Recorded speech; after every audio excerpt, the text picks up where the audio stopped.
Chapter 10 रोग की अवस्था में आहार। Fast track revision. रोग की अवस्था में आहार। स्वस्थ अवस्था में व्यक्ति को पौष्टिक एवं संतुलित आहार दिया जाता है, जबकि रोगावस्था में व्यक्ति के आहार में रोग की प्रकृति के अनुसार किसी एक या अधिक पोषक तत्वों की मात्रा कम या अधिक कर दी जाती है। इसके अतिरिक्त रोगी का भोजन सुपाच्य होना चाहिए। रोगावस्था में आहार के प्रकार दो प्रकार का हो सकता है। पहला है तरल आहार और दूसरा है नर्म या कोमल आहार। रोगी के आहार में पोषक तत्वों का प्रयोग कार्बोहाइड्रेट, प्रोटीन, वसा, विटामिन्स और खनिज लवण। इसमें आप देख सकते हैं कार्बोहाइड्रेट ऊर्जा का प्रमुख साधन है। प्रोटीन जो है शरीर निर्माण में सहायक होता है। वसा जो है, वसा की अधिक मात्रा भोजन गरिष्ठ हो सकता है। इसका पाचन भी देर से होता है। मोटापे में वृद्धि करता है, कोलेस्ट्रॉल को बढ़ाता है। मधुमेह, उच्च रक्तचाप और हृदय रोग होने की आशंका बढ़ जाती है। विटामिन्स और खनिज लवण सुरक्षात्मक पोषक तत्व कहलाते हैं। विटामिनों के स्रोत तथा कमी से होने वाले रोग, जैसे विटामिन ए का स्रोत है हरी पीली सब्जियां, पपीता, अंडा इत्यादि। इसकी कमी से रतौंधी रोग होता है। विटामिन बी यानी थायमीन की कमी से बेरी रोग होता है। विटामिन सी जो खट्टे फलों में पाए जाते हैं, संतरा मौसमी में, इससे स्कर्वी रोग होता है। मसूड़ों का फूलना स्कर्वी रोग कहलाता है। विटामिन डी की कमी से रिकेट्स, बच्चों में सूखा रोग जो कहलाता है। विटामिन ई की कमी से जनन शक्ति में कमी होती है। और विटामिन के की कमी टमाटर, हरी सब्जियों में पाया जाता है। रक्त का थक्का न बनना। नोट: विटामिन ए, डी, ई तथा के वसा में, जबकि विटामिन बी तथा सी जल में घुलनशील होता है। ताजे मौसमी फल व हरी सब्जियां विटामिन एवं खनिज लवणों की प्राप्ति के उत्तम स्रोत हैं। रोगी को भोजन कराना। रोगी को भोजन समयानुसार उसकी सुविधा और आराम की दृष्टि में को रख कर कराना चाहिए। विभिन्न रोगों की अवस्था में उपयोगी आहार। ज्वर की अवस्था में अधिक कैलोरी, प्रोटीन, विटामिन युक्त हल्का एवं सुपाच्य भोजन देना चाहिए। अतिसार व पेचिश की अवस्था में नर्म एवं तरल आहार देना उपयुक्त होता है। जबकि आंत, शोथ, गैस्ट्रोएंटेराइटिस में पेट में अम्लता बढ़ने की स्थिति में तरल सुपाच्य कोमल आहार लेना चाहिए। कब्ज की रोगी को रेशेदार भोज्य पदार्थों की अधिकता वाला भोजन कराना चाहिए। टाइफाइड, मियादी बुखार में अधिक प्रोटीन युक्त वसा रहित और सुपाच्य भोजन देना चाहिए। क्षय रोग, सामान्य से अधिक कैलोरी युक्त पौष्टिक आहार लेना चाहिए। मलेरिया में पौष्टिक व संतुलित आहार देना चाहिए।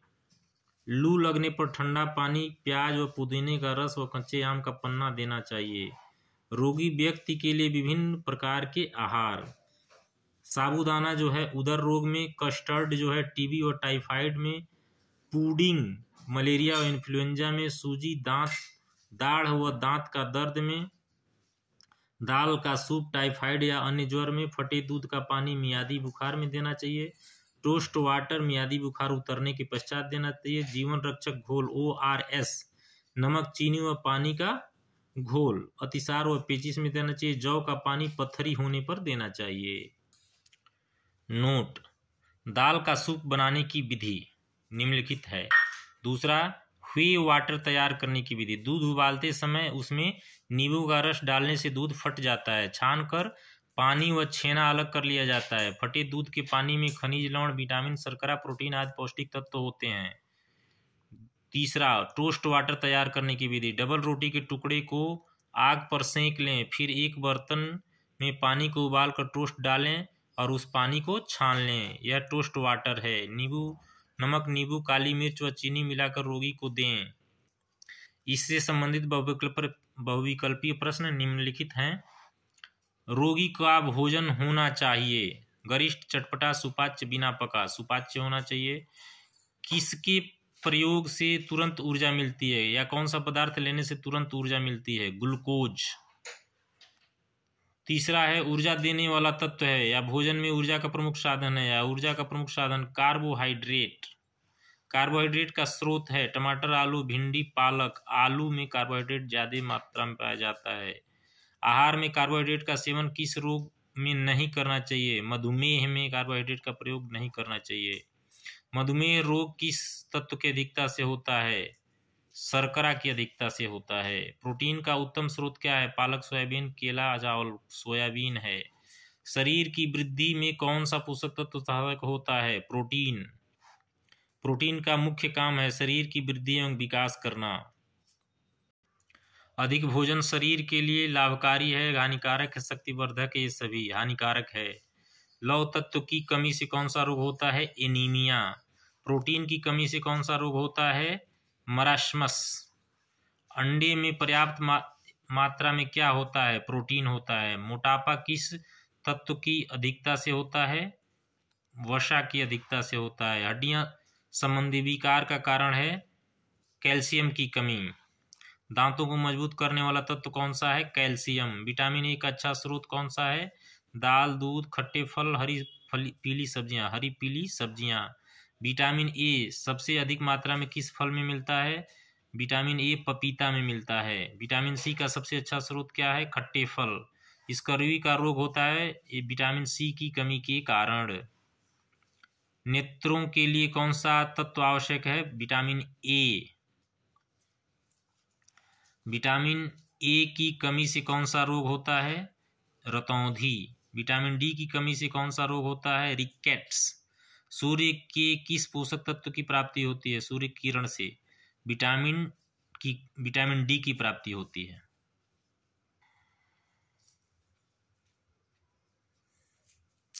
बेरी-बेरी रोग किस विटामिन की कमी से होता है? थायमीन की कमी से, यानी विटामिन बी की कमी से।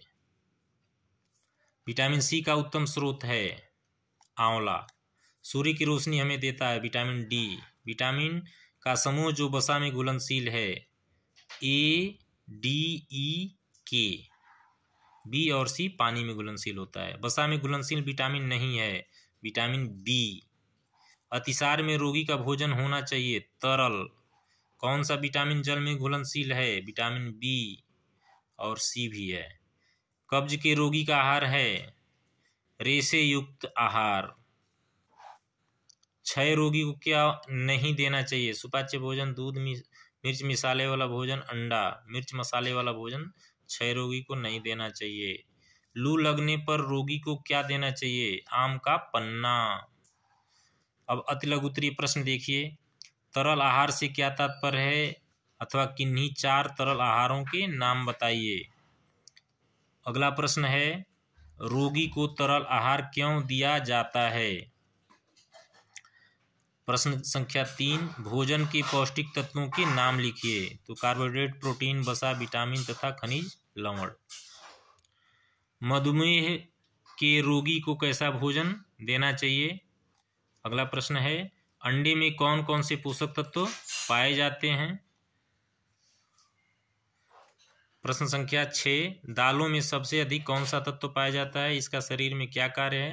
तो प्रोटीन सबसे अधिक पाया जाता है दालों में। प्रश्न संख्या 7 अधिक वसा युक्त भोजन करना क्यों हानिकारक है या मोटापा कैसे रोका जाता है? तो अगला प्रश्न है कुपोषण से आप क्या समझते हैं?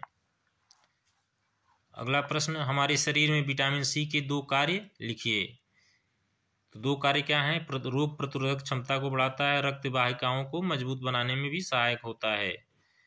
प्रश्न संख्या 10 किन किन फलों में विटामिन सी प्रचुर मात्रा में पाया जाता है? सभी खट्टे फलों में। प्रश्न संख्या 11 फलों का आहार में क्या महत्व है?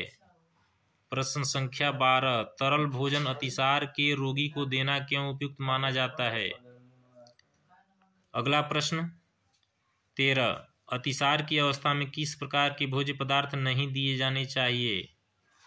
प्रश्न संख्या 14 पेचिश रोग के लक्षण लिखिए। प्रश्न संख्या 15 कब्ज के रोगी के आहार में मुख्यतः किन भोज्य पदार्थों का समावेश होना चाहिए? तो रेशेदार भोज्य पदार्थों का। आम के पन्ने की क्या उपयोगिता है? तो आम का पन्ना लू लगने पर देना चाहिए।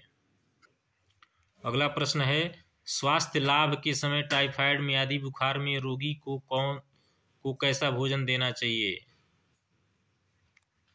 अगला प्रश्न है, दलिया बनाने की विधि लिखिए। दलिया को साफ कर बिना पानी से धोए गर्म घी में गुलाबी होने तक भुना जाना चाहिए। अगला प्रश्न है, लू लगने पर रोगी को क्या देना चाहिए? आम का पन्ना। प्रश्न संख्या 20, फटे दूध का पानी एवं जौ का पानी किन रोगियों को दिया जाता है? मियादी बुखार में। और जौ का पानी पत्थरी के रोगी को दिया जाता है। प्रश्न संख्या 21, फटे दूध के पानी को तैयार करने की विधि लिखिए। फटे दूध का पानी किस रोगी को देते हैं और क्यों? फटे दूध का पानी किस रोगी को देते हैं, इस बनाने की विधि क्या है? दूध उबालते समय इसमें नींबू का रस डालने से दूध फट जाता है।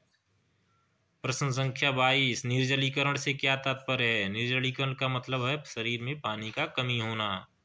यह स्थिति तब उत्पन्न होती है जब शरीर से निकलने वाले पानी की मात्रा पसीना मलमूत्र के रूप में दिन भर में प्राप्त की जाने वाली पानी की मात्रा से अधिक हो जाती है। प्रश्न संख्या 23, दाल का सूप बनाने की विधि लिखिए। प्रश्न संख्या 24, टोस्ट वाटर तैयार करने की विधि लिखिए। प्रश्न संख्या 25, जीवन रक्षक घोल क्या है, इसे कैसे तैयार करते हैं? जीवन रक्षक घोल ORS किस रोगी को दिया जाता है? या शरीर के निर्जलीकरण की पूर्ति के लिए आप क्या करोगे? तो शरीर के निर्जलीकरण के लिए ORS घोल दिया जाता है, जिसमें चीनी, नमक और पानी का घोल सम्मिलित होता है। प्रश्न संख्या 26, रोग की समाप्ति पर रोगी को कैसा भोजन देना चाहिए? रोग की समाप्ति पर कुछ दिनों तक रोगी को सामान्य, संतुलित, सुपाच्य एवं पौष्टिक भोजन देना चाहिए।